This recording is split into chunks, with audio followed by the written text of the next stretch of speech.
नमस्कार दोस्तों, स्वागत है आप सभी का आपके अपने रमा स्टडी पॉइंट में। आज हम सब इस वीडियो में हिंदी के 50 महत्वपूर्ण क्वेश्चनों का अध्ययन करेंगे जो प्रीवियस ईयर क्वेश्चन में पूछे गए प्रश्न हैं। चलिए तो शुरू किया जाए। क्वेश्चन नंबर 1, ब्राह्मी लिपि का प्रयोग किसने शुरू किया है? तो हम सबको बताना है कि ब्राह्मी लिपि का जो प्रयोग किया है वे किसके द्वारा शुरू किया गया है। तो ब्राह्मी लिपि को जो है वैदिक आर्यों ने शुरू किया है। इसका राइट आंसर हो जाएगा ऑप्शन बी। हिंदी एक देवनागरिक लिपि है।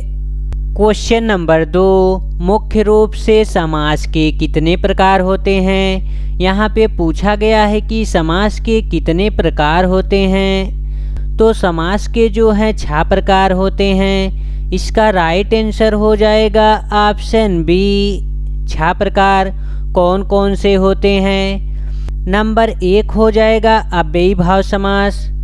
नंबर 2 हो जाएगा तत्पुरुष समास। नंबर 3 हो जाएगा कर्मधारय समास। नंबर 4 हो जाएगा द्विगु समास। नंबर 5 हो जाएगा बहुव्रीहि समास। नंबर 6 हो जाएगा द्वंद्व समास। द्वंद्व समास समास जो होते हैं 6 प्रकार के होते हैं। अव्ययी भाव समास, तत्पुरुष समास, कर्मधारय समास, द्विगु समास, बहुव्रीहि समास तथा द्वंद्व समास। क्वेश्चन नंबर 3, हिंदी का पहला उपन्यास किसे माना जाता है? यहाँ पे हिंदी के उपन्यास के बारे में पूछा जा रहा है कि सबसे पहला उपन्यास किसे माना जाता है। तो सबसे पहला हिंदी का उपन्यास जो है परीक्षा गुरु को माना जाता है। इसका राइट आंसर हो जाएगा ऑप्शन बी। यदि पूछ लिया जाए कि परीक्षा गुरु उपन्यास को किसने लिखा, तो श्री लाला निवासन ने लिखा। क्वेश्चन नंबर 4, अलंकार में किस उपसर्ग का प्रयोग हुआ है? अलंकार का संधि विच्छेद करेंगे तो हो जाएगा अलम प्लस आकार। अलम प्लस आकार। अलंकार का मतलब होता है आभूषण, किसी काव्य का शोभा बढ़ाना। यहाँ पे हो जाएगा इसका राइट आंसर ऑप्शन डी, अलम। क्वेश्चन नंबर 5, हरिहर में कौन सा समास है? जब हरिहर का समास विग्रह किया जाएगा तो हो जाएगा हरिहर। इसका मतलब है कि हरि और हर जिस भी शब्द के बीच में और आ जाए या योजक चिन्ह लग जाए उसे द्वंद्व समास कहा जाता है। तो हरिहर में हो जाएगा द्वंद्व समास। इसका राइट आंसर हो जाएगा ऑप्शन सी। क्वेश्चन नंबर 6, गेहूं शब्द का निम्नलिखित में से तत्सम शब्द है। अब हम सबको गेहूं का तत्सम बताना है। तो गेहूं का तत्सम हो जाएगा गोधूम। इसका राइट आंसर हो जाएगा ऑप्शन ए। तत्सम होता क्या है? तत्सम का संधि विच्छेद किया जाएगा तो हो जाएगा तत् प्लस सम।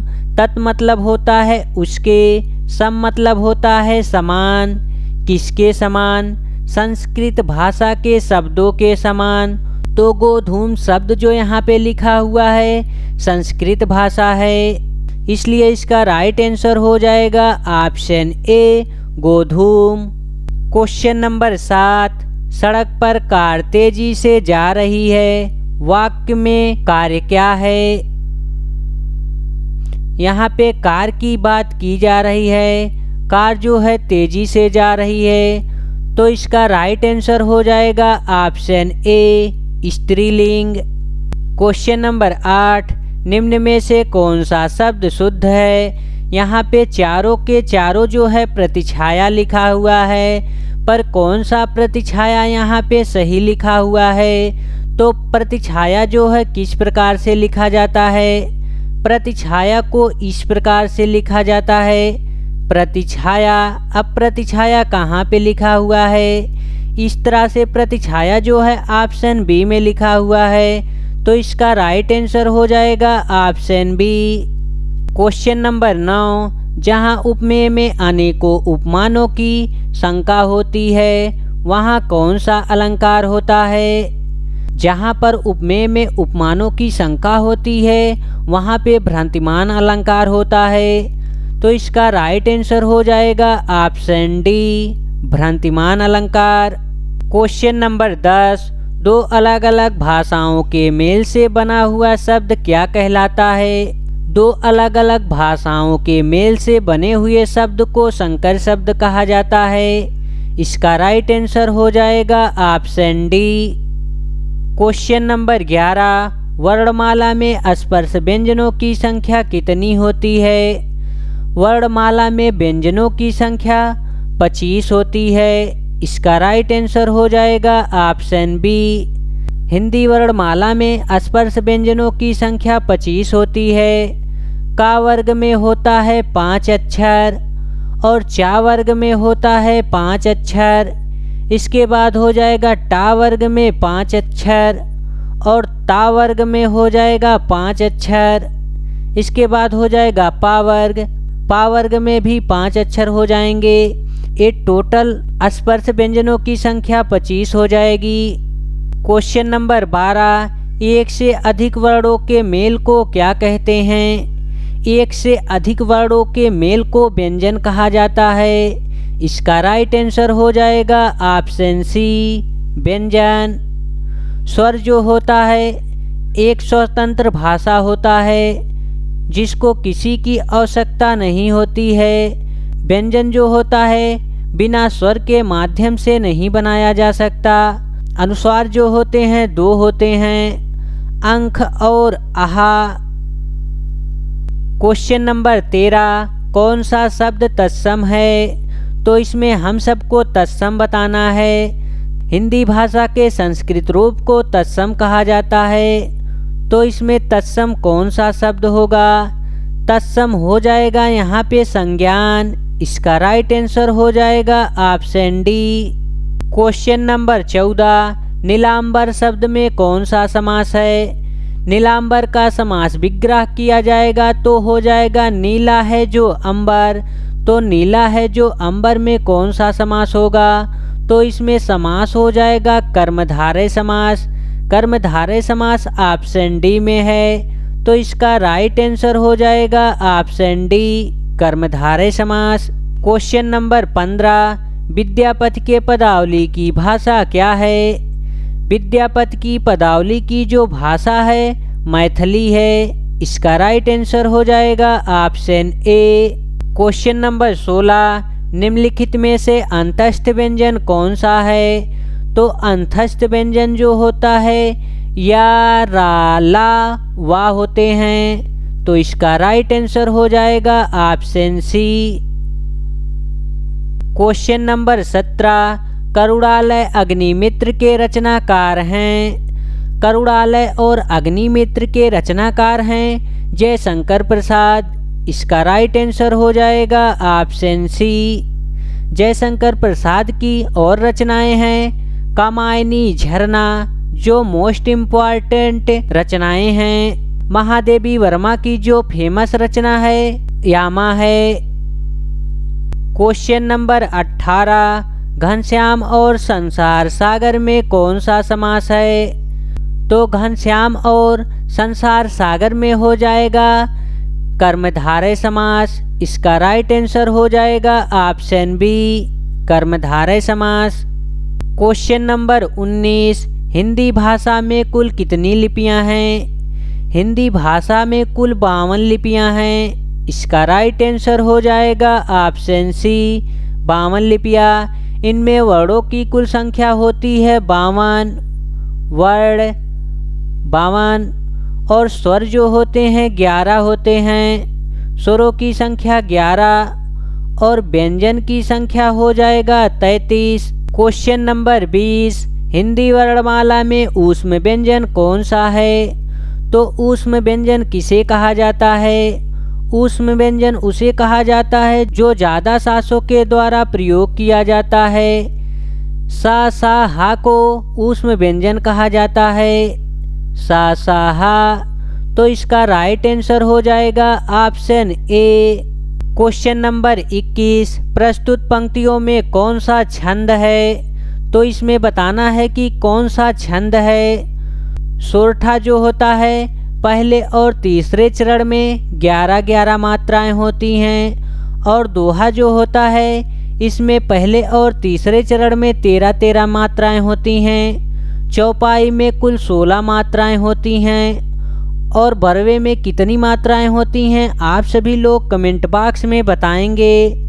तो अब हम सब इसमें काउंट करेंगे कि कितनी मात्राएं हैं। यहाँ पे हो गया 1, यहाँ पे हो गया 1, यहाँ पे भी 1, यहाँ पे भी 1, यहाँ पे भी 1, यहाँ पे भी 1 और यहाँ पे भी 1।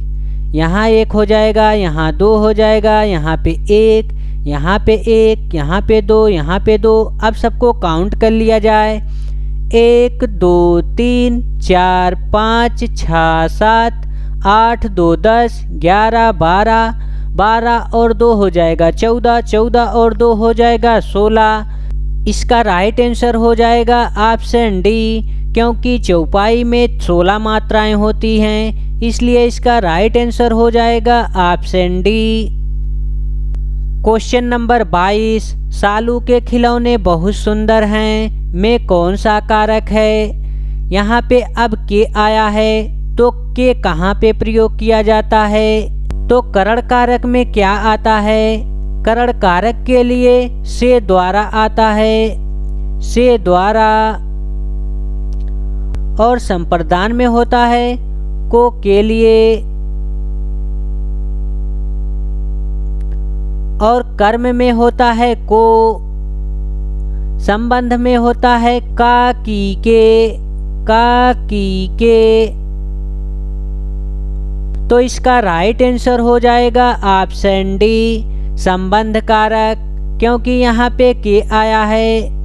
क्वेश्चन नंबर 23, अंतःकरण प्रातः काल में कौन सा संधि है?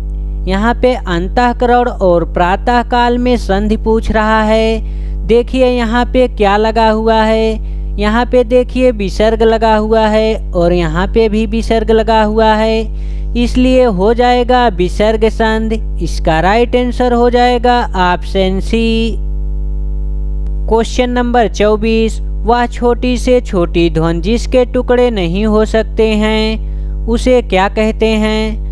हम सबको बताना है वह छोटी से छोटी ध्वनि जिनके टुकड़े नहीं किए जा सकते हैं। तब यहाँ पे किसके टुकड़े नहीं किए जा सकते हैं? आ के नहीं टुकड़े किए जा सकते हैं, आ ई ऊ। तो इसका राइट आंसर हो जाएगा ऑप्शन ए, वर्ड।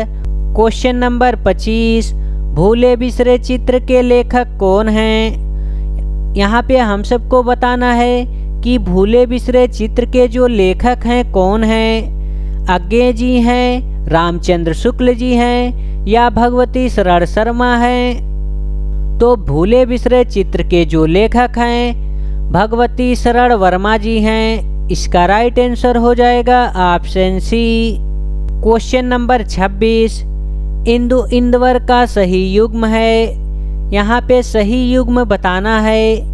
इंदु का मतलब होता है चंद्रमा। और अब हम सबको इंदर का मतलब पता करना है। इंदर का मतलब क्या होता है? इंदर का मतलब होता है चूहा। तो चंद्रमा चूहा किस ऑप्शन में लिखा है? ऑप्शन ए जो है रॉन्ग आंसर है, ऑप्शन बी भी रॉन्ग आंसर है, ऑप्शन सी भी रॉन्ग आंसर है। यहाँ पे देखिए इंदु के जगह पे चूहा लिखा हुआ है, क्योंकि यहाँ पे चंद्रमा होना चाहिए, यहाँ पे उल्टा लिखा हुआ है। इसका राइट आंसर हो जाएगा ऑप्शन डी, चंद्रमा चूहा। इंदु का मतलब हो गया चंद्रमा और इंद्रवर का मतलब हो गया चूहा।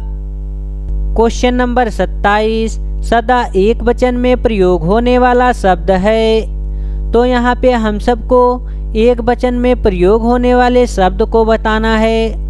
तो इसमें से कौन सा एक वचन में हमेशा प्रयोग होता है? तो इसका राइट आंसर हो जाएगा ऑप्शन सी, टोपी जो है सदा एक वचन में प्रयोग होता है। कुछ लोग अब इसका निष्कर्ष निकालेंगे कि टोपियों भी हो सकता है। क्वेश्चन नंबर 28, निम्नलिखित में से कौन सा शब्द पुल्लिंग है? इसमें हम सबको पुल्लिंग बताना है। कौन सा शब्द जो है पुल्लिंग है? यहाँ पे रात्र अंधेरी है, स्त्रीलिंग हो जाएगा। वर्षा हो रही है, स्त्रीलिंग हो जाएगा। और यहाँ पे विदुर जो होता है, जिसकी पत्नी मर गई हो उसे विदुर कहा जाता है। विदुर जो है पुरुष के लिए प्रयोग किया जाता है, तो ये हो जाएगा पुल्लिंग। बाकी के ये तीनों हो जाएंगे स्त्रीलिंग। इसका राइट आंसर हो जाएगा ऑप्शन डी। क्वेश्चन नंबर 29, जिन ध्वनियों की गणना ना स्वर में की जाती है ना व्यंजन में, उसे कहते हैं। जिन ध्वनियों की गणना ना तो स्वर में की जाती है और ना ही व्यंजन में की जाती है, उसे आयोगवाह कहते हैं। इसका राइट आंसर हो जाएगा ऑप्शन डी, आयोगवाह। आयोगवाह दो होते हैं, अंक और आहा। क्वेश्चन नंबर 30, किस स्वर के उच्चारण में दीर्घ स्वर से भी अधिक समय लगता है? स्वरों की जो संख्या होती है 3 होती है। नंबर 1 हो जाएगा ह्रस्व स्वर और नंबर 2 हो जाएगा दीर्घ स्वर, दीर्घ स्वर, और नंबर 3 हो जाएगा प्लुप्त स्वर, प्लुप्त। तो सबसे कम जो समय लगता है ह्रस्व स्वर में लगता है और उससे अधिक जो है दीर्घ में लगता है और सबसे अधिक जो है प्लुप्त में लगता है। तो इसका राइट आंसर हो जाएगा ऑप्शन डी, प्लुप्त। क्वेश्चन नंबर 31, मखमल के झूले पड़ा हाथी सा टीला में अलंकार है। इसमें अलंकार बताना है कि कौन सा अलंकार है। यहाँ पे देखिए, जहाँ पे सा सी से आ जाते हैं, कौन सा अलंकार होता है? सा सी से।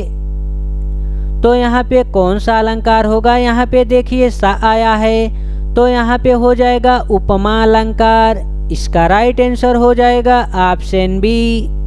क्वेश्चन नंबर 32, किस व्यंजन का उच्चारण स्थान तालव्य है? तो हम सबको तालव्य के बारे में बताना है।